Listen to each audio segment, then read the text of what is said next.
Lala. Kita mau ngapain hari ini? Jadi kita hari ini mau wawancara teman-teman kita tentang apa? Tentang gender, tentang beauty privilege, tentang Disney. Jangan banyak-banyak, nanti kita bisa spoiler. Tapi ini harus kasih tahu spoilernya. Oke. Tahu nggak apa teori itu tuh? Siapa tuh beliau? Oh, ini. Nih, siapa yang tahu? Betul. Oke.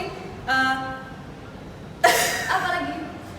Jadi langsung aja ya teman-teman, kita lihat jawaban dari teman-teman kami. Dah.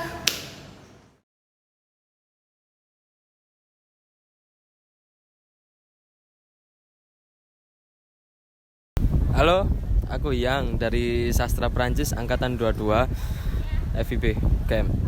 Halo, nama aku Banon, aku dari Filsafat Angkatan 2021. Boleh, nama aku Disna. Aku Cika. Aku Rain dari Sastra Prancis 23. Semuanya, jadi nama aku Adam, aku dari Sastra Arab. Perkenalkan, nama saya Sabrina.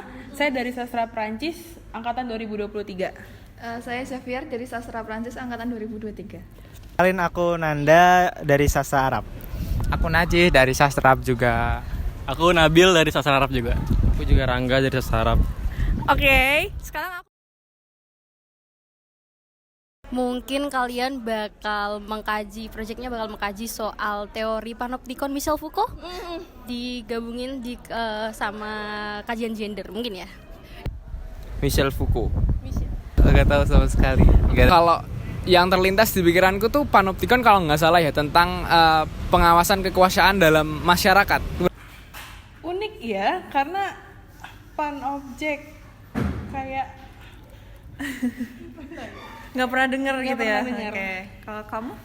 Kalau buat aku sendiri kayak ya unik sih, kayak bertanya ini tuh dari matkul apa sih kayak gitu. Saya tidak tahu itu panobjek apaan. Oke. Di kepalaku nggak terlintas apa-apa sih. Itu hanya username IG, feeds-nya Nggak tahu. Nggak tahu. Oke. Michel Foucault. Dia yang bikin teori itu kan panoptikon. Iya, betul. Yang satu tower di tengah dan yang mengelilingi itu adalah masyarakat. Analoginya penjara kan waktu itu. Dia bikin analogi penjara. Jadi kayaknya itu bagaimana caranya kekuasaan itu dipindah ke masing-masing individu. Tahu karena di filsafat beberapa mata kuliah emang belajar soal pemikirannya Foucault, tapi terkhusus filsafat komunikasi, jadi mungkin konteks pemahaman aku dalam tataran teori digital panoptikonnya Michel Foucault.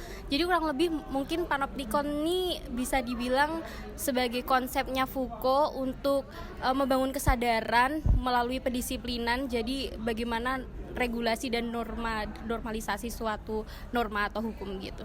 Jadi bisa dibilang Foucault ini konsepnya mereka ingin mewujudkan bahwa pengawasan itu bisa kok dilakukan secara diskontinu, tapi kesadaran masyarakatnya tetap kontinu gitu.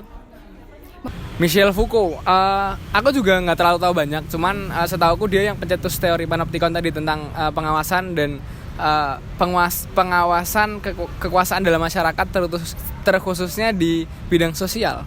Bagus, tahu banyak ini. Tahu itu doang sih sebenarnya. Kalau menurutku ya, akun UGM ganteng atau game cantik tuh berarti kayak orang-orang yang masuk situ tuh harus cantik atau ganteng menurut standar siapa kan nggak tahu, sedangkan cantik atau ganteng adalah relatif. Kelasku gitu. Nabil ya. Aku nggak gitu suka sih, karena menurutku kayak mengelompokkan orang yang cantik dan orang yang ganteng tuh kayak kurang aja gitu. Ya, kalau aku sih sama. Diskriminasi gitu. Jadi yang cantik-cantik aja, yang ganteng-ganteng aja. Terus yang nggak ganteng atau nggak cantik menurut orang itu bakal di hate gitu, hate comment gitu. Wah, ini kok gak ganteng. Oke. Nah, itu juga salah satu. Oke. Kayak gini bisa masuk gitu. Kalau nggak pelecehan, kalau nggak ngejek, tapi ada komen positif. Gitu ya. Ada juga. Untung. Oh kayak gini bisa masuk apas dari mereka. Kalau dari aku sebagai mahasiswa UGM dan sebagai pengguna sosial media, menurutku tuh ada dua pendapat. Jadi yang pertama itu kalau kita ngelihat dari sisi sang admin atau pembuat akun itu mungkin yang dia maksudkan adalah akun UGM cantik atau UGM ganteng ini buat apresiasi dari wujud fisik seseorang. Tapi di sisi lain menurut kita juga bisa jadi menimbulkan stereotip tertentu dan malah menjadi mengkotak-kotakan orang itu sendiri, karena kan bentuk fisik itu kan anugerah dari Tuhan dan pastinya relatif menurut orang lain juga ya, kayak gitu. Itu menurut. Aku suka nonton film-film Disney, dan menurutku dari sekian yang aku nonton itu Disney itu selalu merepresentasikan tokoh yang jahat itu dengan kayak hidung yang maju banget kayak gitu, dengan kalau di kartunya itu bahkan bisa dibilang itu jelek kayak gitu. Iya, nggak kayak gitu ya. Iya, padahal kan ya bisa aja orang jahat itu cantik, ya kan? Ya, tapi benar. kenapa di Disney itu selalu merepresentasikan kalau yang jahat itu pasti buruk rupa dan lain sebagainya, kayak gitu. Jujur sampai sekarang aku baru kepikiran loh tadi kamu itu. Buat aku mungkin nggak semuanya ya, tidak semuanya Disney villain itu pasti jahat, pasti jelek. Karena kalau misalnya ngambil reference dari Snow White, kan si Evil Queen-nya cantik ya. Buat aku ada dua sebenarnya, why mereka jadi orang jahat. Yang satu itu adalah karena mereka kurang bersyukur, sama yang kedua adalah mereka iri. Or iri itu bersyukur ya, maaf ya. Kalau nggak iri, sama satu lagi adalah dia adalah orang jahat, orang baik yang dijahat. Aku pribadi suka, dan menurut dari film-film yang aku tonton, terutama yang princess biasanya yang jahat tuh somehow digambarin dengan look fisik yang sangat jauh berbeda dari yang tokoh utamanya yang protagonis. Ya aku suka nonton film Disney, tapi kayak film animasinya. Kalau buat yang jahat sendiri, kenapa dia digambarin pakai fisik yang berbeda juga? Itu kayak suatu pertanyaan sih, kenapa harus kayak gitu? Yap, tapi beauty privilege itu perlu digarisbawahi, dia nggak cuma itu ya melekat pada perempuan, laki-laki juga punya beauty privilege. Karena beauty itu identik dengan perempuan aja dan handsome di laki-laki. Tapi dalam pengertian ini beauty itu merujuk ke semua alat kelamin, manusia dengan alat kelamin yang berbeda. Kan cuma dua. Betul. Oke. Menurutku 50-50. Dari yang aku tahu beauty privilege bisa dibilang kenapa 50-50, karena ada beberapa entah komunitas atau kebutuhan dalam akademika dan pelayanan sosial itu memerlukan beauty privilege. Dalam artian bisa dibilang itu penting karena emang yang untuk menyambut, untuk branding kampus itu bisa dibilang menggunakan beauty privilege. Tapi di sisi lain 50-nya lagi adalah itu tidak terlalu berpengaruh, karena yang aku tahu, aku memiliki teman yang mohon maaf bisa dibilang dia tidak sempurna itu dalam fisik, dan bisa dibilang ada keterbatasan juga. Dia masih mendapatkan fasilitas yang sama persis dengan orang-orang normal pada lainnya di UGM ini. Dan ketika dia berprestasi dengan itu, dia menang lomba kemarin walaupun mohon maaf agak tuna netra, itu dia juga mendapatkan apresiasi yang sama. Aku lihat fotonya di UGM Yogyakarta, di Tma UGM. Jadi menurutku 50-50 tergantung bidangnya apa, kayak gitu. Kalau di lingkungan UGM sendiri aku tidak terlalu merasakan ada pengaruhnya, tapi mungkin ini ada satu waktu di mana kalau bukan tentang konsep ganteng atau cantik, tapi ketika kita berpenampilan proper atau menarik, bisa dibilang kita punya karakter, biasanya dosen itu lebih gampang notice kita gitu. Jadi gampang untuk berinteraksi sama orang lain juga. Cukup besar ya. Ya, ini ke mental, ke diri gitulah. Ya, mungkin bagi orang yang dia emang cantik, bagi cantik menurut orang lain, mungkin dia bakal pengaruhnya nggak gede kok, orang aku juga biasa aja ya karena dia yang dibaikin gitu. Tapi untuk orang-orang yang menurut sebagian orang besar dia tuh cantiknya berbeda, itu tuh mungkin dia merasa kayak apa aku nih nggak cantik kayak gitu. Dan sebenarnya pemikiran kayak gitu menyebabkan di kepalanya banyak sekali suara-suara negatif daripada positif kayak gitu, dan itu yang bisa membuat orang lain juga orang tersebut juga jadi kebangunnya aura negatif bukan positif karena dia terlalu sering memikirkan hal tersebut kayak gitu. Nah itu tuh aku kan sering lihat ya kayak komen-komen, ini sebenarnya aku juga kurang suka kayak yang misalnya ada video orang cantik terus cewek-cewek itu pada komen jadi insecure. Itu sebenarnya harusnya ngapain juga ngeliatin gitu insecure. Nah itu mentalnya kan jadi kena. Oke. Anjay. Kurang lebih sama sih kayak Nanda, karena kan setiap manusia itu diciptakan dengan kelebihannya masing-masing ya, dan ciptaan Tuhan tuh pasti dibuat sesempurna mungkin menurut Tuhan. Kayak gitu. Kalau insecure tuh nggak apa-apa sih, tapi jangan berlebihan. Kalau dia insecure kayaknya dia nggak perlu terlalu apa ya, insecure lah. Itu Jadi maksudnya insecure-nya dia tuh naikin value dirinya dengan yang lain. Jadi orang cantik, orang ganteng juga bakal insecure sama orang yang pintar. Ya, Oke. dalam rangka buat memperbaiki diri. Oke. Sewajarnya.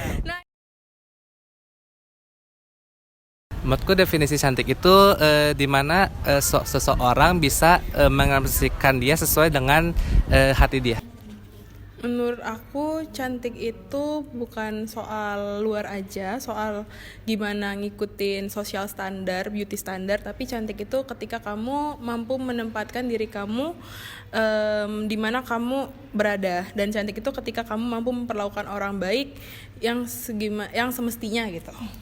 Menurut aku cantik itu lebih ke gimana dia menerima diri dia sendiri, baik fisik maupun dalam diri dia, terus bagaimana dia berperilaku ke orang lain gitu. Menurut aku cantik atau ganteng itu relatif, dan menurut aku cantik itu aku. Oh, bagus. Percaya diri ya, bagus, harus seperti itu.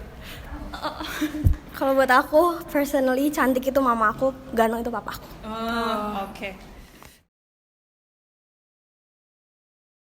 Nggak baik menurut aku, karena ya kita we have our own standard, jadi beauty standard itu sesuatu yang sebenarnya nggak ada di dunia ini, karena tiap orang punya kecantikan masing-masing. Mungkin itu di industri perlu ya. Karena di film porno itu nggak ada yang jelek itu, dan itu standarisasi juga. Kalau penting atau nggak penting tergantung niatnya, tujuannya. Semua kan tools ya, tergantung siapa yang membawa. Semua itu pisau, tergantung siapa yang membawa. Menurut aku sendiri beauty standar itu bukan suatu hal yang baik. Setiap orang itu kan punya keunikan masing-masing, dan semua orang tuh terbentuk dengan caranya sendiri kan. Kalau beauty standarnya itu merujuk kepada suatu hal yang tidak bisa diubah, yang memang sudah dari awal, terus yang lainnya mau gimana gitu yang nggak sesuai. Menurut aku beauty standard itu sangat-sangat apa ya, bikin orang tuh kepikiran banget, jadi aku nggak setuju sama itu, dan itu tuh nggak bisa dinormalisasi beauty standard itu, karena itu setiap orang terlahir dengan keunikannya tersendiri. Sebenarnya mau dibilang baik ya baik, mau dibilang jahat ya soalnya kan kadang jadi ya itu yang buat cewek-cewek insecure tuh, kayak ada standar-standarnya, padahal ya semuanya cantik di mata yang tepat. Kelas. Kalau menurutku juga tergantung penggunaannya juga sih. Misal nih kayak Nanda atau Nabil atau Rangga kan mereka punya standar cantik masing-masing ya, dan itu untuk mereka sendiri. Ya, mungkin seperti itu. Nabil. Standar cantik apa tadi soalnya? Beauty standard tuh baik atau enggak? Ada plus minusnya sih. Buat yang cantik plus, buat yang enggak minus. Apa sih? Bisa baik, bisa buruk, tengah-tengah lah. Oke, menurut aku sendiri kita itu nggak boleh asal nilai orang secara keseluruhan dari sekedar look fisiknya aja. Menilai orang itu harus betul-betul mengenali, harus betul-betul berinteraksi dengan orangnya agar kita tahu bagaimana orang itu sebetulnya. Menurut aku tentang beauty privilege itu lebih ke kita menilai orang itu tuh lebih dari sifat dia, karena fisik itu bakal berubah nanti di kemudian hari, tapi nggak dengan sifat kita kayak gitu. Oh, jadi jangan pernah insecure. Anjay. Jangan pernah insecure karena kalian sempurna di mata orang yang tepat. Kelas. Hidup itu bukan selalu tentang fisik. Anjay. Kalau kalian insecure sama tampang kalian, maka naiki value diri kalian dengan Asik. Satu lagi. Kencana yo. Apaan sih? seperti yang kita tahu bahwasannya wah enggak wah yang wah itu wahnya udah. Terima kasih. Closing statement tentang beauty privilege. Jadi kalau menurut aku beauty privilege itu adalah hal yang cukup penting di era sekarang dan tentunya berhubungan dengan mental health juga, dan sebaiknya kita tidak mengkotak-kotakan orang berdasarkan kecantikan luarnya, karena juga ada yang lebih penting di mana karakter atau kepribadian orang itu. Tentang beauty privilege ya. Oke, closingnya itu. Closing statementnya bagus banget. Kalau closing statement dari aku, cantik itu adalah kamu. Kamu tidak perlu berpikir bagaimana cara aku cantik di orang lain, tapi yang harus kamu pikirkan adalah bagaimana kamu cantik di depan dirimu sendiri. Isu statement ya.